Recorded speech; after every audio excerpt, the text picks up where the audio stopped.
It was the kind of road trip that seemed like a good idea at the time. A spontaneous drive through the desert to clear my head and shake off a rough few weeks. I needed the open road, the isolation, the quiet. I'd been to the desert before, but this time felt different. The roads were long and empty, stretching out into the horizon like a never-ending path to nowhere. My destination was nothing more than a speck on the map, a nameless spot where I could just be alone for a while. Or so I thought. I had always been the type of person who loved driving, who found solace in the hum of the engine and the blur of the landscape passing by. I had my music on low, the windows down just enough to let the dry desert wind filter through. The sun was beginning to set, casting long shadows over the cracked asphalt, and the golden-orange hues of the sky began to fade into the deep, dark blue of evening. But that's when I started to notice something strange. The road was empty, completely empty. No cars, no trucks, no signs of life anywhere. It wasn't unusual, not for a stretch of highway this remote, but something about it felt unsettling. The stillness was oppressive. Even the wind, which should have been howling through the barren desert, was oddly absent. It was as though the entire world had decided to stop for a moment, holding its breath. As I drove further, the unease grew. It was like something was watching me. My eyes flicked to the rearview mirror, half expecting to see headlights behind me. But no, nothing. The road stretched out endlessly behind me, the same emptiness staring back at me. I shook off the feeling, telling myself it was just the isolation playing tricks on my mind. It wasn't until I passed a faded, old sign that read, "Next gas station, 100 miles," that the sense of isolation started to sink in. I'd passed through small towns before, places with a few gas stations, a couple of dusty diners, but this stretch of road felt different. It felt abandoned, like I was driving through some forgotten corner of the world. I checked my fuel gauge, half a tank left. I'd be fine. But the thought of being stranded in the middle of nowhere started to gnaw at me. And then just as I was about to brush off the thought, I saw it. A figure on the side of the road. At first I thought it was just a mirage. The heat waves rising from the pavement played tricks on my eyes. But as I got closer, I realized it wasn't a mirage. It was a person, a man. He was standing there, motionless, staring at the road. He wore a tattered brown jacket and a wide-brimmed hat that cast a shadow over his face. His posture was rigid, unnaturally still, and there was something off about the way he stood. I slowed down as I passed him, my eyes glued to the rearview mirror. The man didn't move, not even a twitch, just standing there watching me. A chill crept up my spine. I couldn't put my finger on it, but everything about the situation felt wrong. The moment I passed him, I had the distinct feeling that I wasn't alone anymore. I glanced nervously at the rearview mirror. Nothing, no one. It was just me, the empty road, and the vast desert stretching out in all directions. But that's when I heard it, a sound coming from the desert. At first I thought it was the wind, maybe a distant animal, but as I listened closer I realized it was something else. It was faint, but unmistakable. A low, throaty growl. My heart skipped a beat. I couldn't see anything, but the sound seemed to be coming from somewhere deep in the desert. I was suddenly hyper-aware of the emptiness around me, the feeling of being surrounded by an infinite open space with nowhere to hide. I tried to shake it off, thinking I was just imagining things. But then, as if on cue, the growl came again. This time, louder, closer. My foot slammed on the gas pedal. I needed to get away, fast. The road ahead was still empty, but the sensation of being followed crept into my thoughts. I glanced in my rearview mirror again, but nothing. There was no sign of anything behind me. Yet the feeling that something or someone was tailing me, closing in, was undeniable.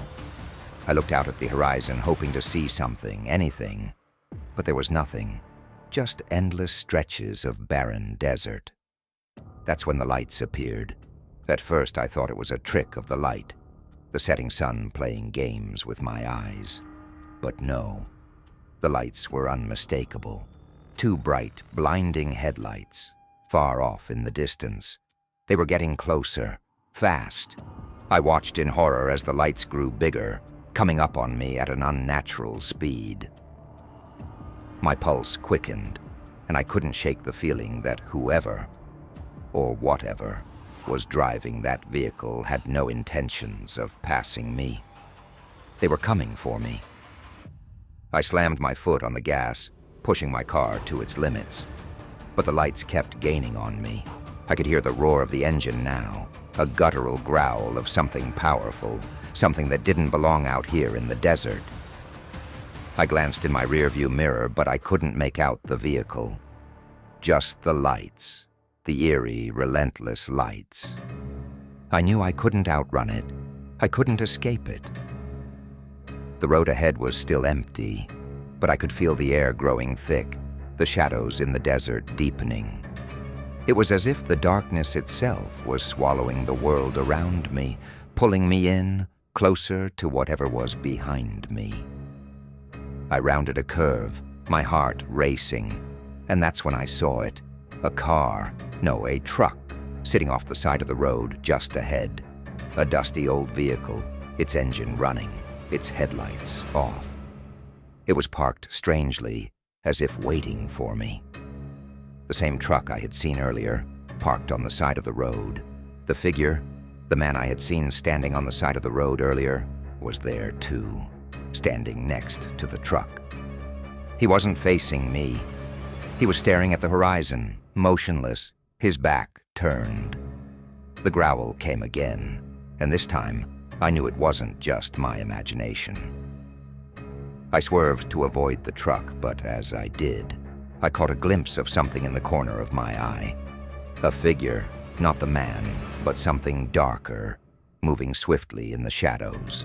A flash of something tall, thin, and grotesque. A face that made my blood freeze.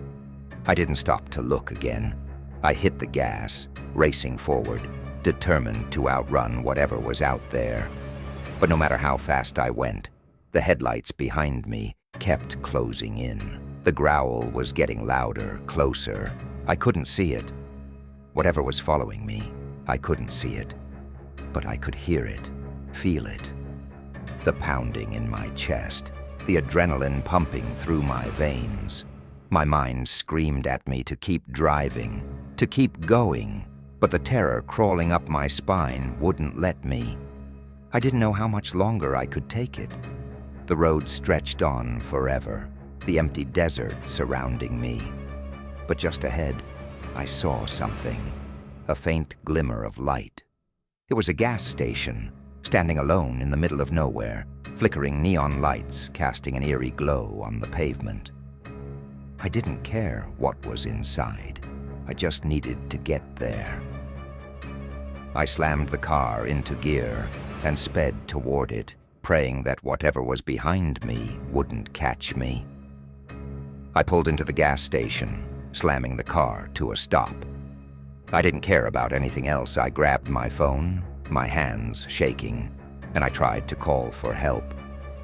The phone rang once, twice, 3 times, and then the line went dead. I was alone again. The growl grew louder, and that's when I realized whatever had been chasing me, whatever had followed me out here, wasn't human. I turned around slowly, my heart pounding in my chest, my breath shallow. It was standing there, in the distance, beyond the gas station, and it was waiting for me. I stood frozen by the car, my hands trembling as I tried to steady my breath. The desert night had become even colder, and the silence around me felt suffocating. I could feel the weight of whatever was out there, hidden in the shadows, watching me. The growl that had followed me earlier now echoed in the distance, louder and more guttural. My stomach twisted in knots as I slowly turned my head to peer into the darkness. Nothing. Just the harsh flicker of the gas station lights casting long shadows across the barren land. But I wasn't alone. I could feel its presence. Close. Too close. A prickling sensation on the back of my neck. A sensation that grew more intense by the second. The growl, now almost a growl-ridden hiss, came again. Only this time, it was different. It was closer. It was as if whatever was hunting me had gotten much closer. Far too close. I quickly fumbled for the car keys, my fingers slick with sweat. The headlights of my car were still on, but I knew I couldn't wait for the engine to roar to life. The creature, if it could even be called that, was just outside my view. I had to move. I had to get away before it closed the gap completely. I threw open the car door, jumping in and slamming it shut with an almost deafening clang. My foot hit the gas, the engine roaring to life, and I spun the wheel, turning the car toward the gas station's exit. But just as I did, I saw something in my rearview mirror that made my blood run cold. It was standing there, tall, impossibly tall, like a dark, looming figure shrouded in shadows. I couldn't see its face, but I didn't need to. I knew what I was looking at, the thing that had been chasing me, the thing that had followed me all the way out here, moving through the darkness without a sound, almost as if it were part of the night itself. I floored the accelerator, desperate to get away from it, from everything. My hands were slick on the wheel, my knuckles white as I gripped it harder. The headlights illuminated the winding road ahead, but even with the bright lights cutting through the darkness, the night felt like it was closing in on me. The creature was still there, lingering just outside the edge of my vision. I glanced at the gas station in the rearview mirror. It looked small now, so distant and insignificant. But when I looked back, I saw a shadow move fast across the road in front of me. Too fast. Instinct kicked in. I swerved to the side, narrowly missing the creature's silhouette as it darted in front of my car. My heart raced and I slammed on the brakes, the tires screeching against the pavement. The car jolted to a stop just inches from the thing. The creature stood in front of me, its long, twisted form barely visible in the dim light. I could hear its breath, slow, deliberate, almost mocking, as it drew nearer. Its eyes, glowing, faintly red, locked onto mine, and I could feel an overwhelming sense of dread wash over me. I couldn't move. I couldn't even breathe. And then, just as I thought it was going to lunge, just as I thought it was going to drag me from the car and into the abyss, I heard a sudden noise, a loud screeching, like metal being dragged across concrete. The creature hesitated, its head jerking to the side. It growled again, louder now, and I took my chance. I threw the car in reverse, my hands shaking as I struggled to control the wheel. The car jerked backward, the headlights illuminating the night as I floored the gas pedal again. The creature didn't chase me immediately, but I could feel it behind me, its presence lingering in the air. I glanced at my rearview mirror once more, and that's when I saw it. The truck from earlier, the one I had seen parked on the side of the road, the one with the man standing next to it, was now following me. But it wasn't just any truck. The headlights were far too bright, the engine roaring with a deep, mechanical growl that was just as unsettling as the creature itself. I had no choice. My foot was still on the gas, pushing the car forward, but I wasn't just trying to outrun the creature anymore. Now I was trying to escape something much worse. I swerved onto the dirt road leading out of the gas station. The truck followed, its headlights blinding, getting closer, faster. I kept glancing between the rearview mirror and the road ahead. The truck was closing in, and the creature was still out there. I had to lose them, both of them. But the night felt endless. The road stretched out before me, but no matter how fast I drove, I couldn't shake the feeling that I was being hunted. I pressed harder on the gas, desperate to outrun the nightmare that had followed me all the way into the desert. But the truck was too close, and I knew it wouldn't be long before I reached a dead end.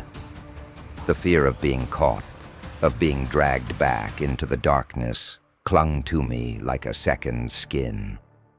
The truck was almost upon me now, and just as I thought I'd lost all hope of escaping, I saw a turn up ahead. Sharp, narrow, my only chance. With no time to hesitate, I yanked the wheel hard to the left. The tires screamed as I took the turn too fast, the car sliding sideways, almost losing control. My heart was in my throat as I fought to keep the car steady. But when I looked up, I saw it. The road ahead was blocked by something huge, something dark, something I hadn't expected. I slammed on the brakes, the car skidding to a halt, the headlights reflecting off the figure standing at the end of the road. And that's when I realized the real nightmare hadn't even started yet. The figure at the end of the road didn't move, but I could feel its presence, a suffocating weight in the air. I barely had time to process it before the truck loomed behind me, its headlights blinding, casting long shadows on the cracked asphalt. I wasn't alone anymore, but I wasn't sure who or what I was facing. My car was trapped, cornered by the monstrous figure in front and the truck behind. The night seemed to grow colder, the air thick with dread. I could hear the growl again, closer this time. But it wasn't the creature. It was something else, something more human. As I sat frozen in the car, my heart pounding in my chest, the figure finally moved. Slowly, deliberately, it stepped forward, the light from my headlights illuminating its form. It was tall, unnaturally tall, and its face, if you could even call it that, was shrouded in darkness. I couldn't see its eyes, but I could feel them on me, like they were burning through my soul. The growl intensified, and I realized the creature was no longer alone. More figures stepped out of the shadows, each one moving in a coordinated, unnatural rhythm, as if they were all part of some dark procession. I tried to start the car, but it wouldn't budge. The engine sputtered, then died. Panic rose like a tide in my chest as the figures continued to move closer. I reached for the door handle, but before I could make a move, the figure at the front of the group raised a hand, and then everything went black. The next thing I knew, I was in the middle of the road, lying on the cold desert ground, the wind blowing through the empty night. The car was gone. The figures were gone. The truck was gone. Had it been a dream, a hallucination?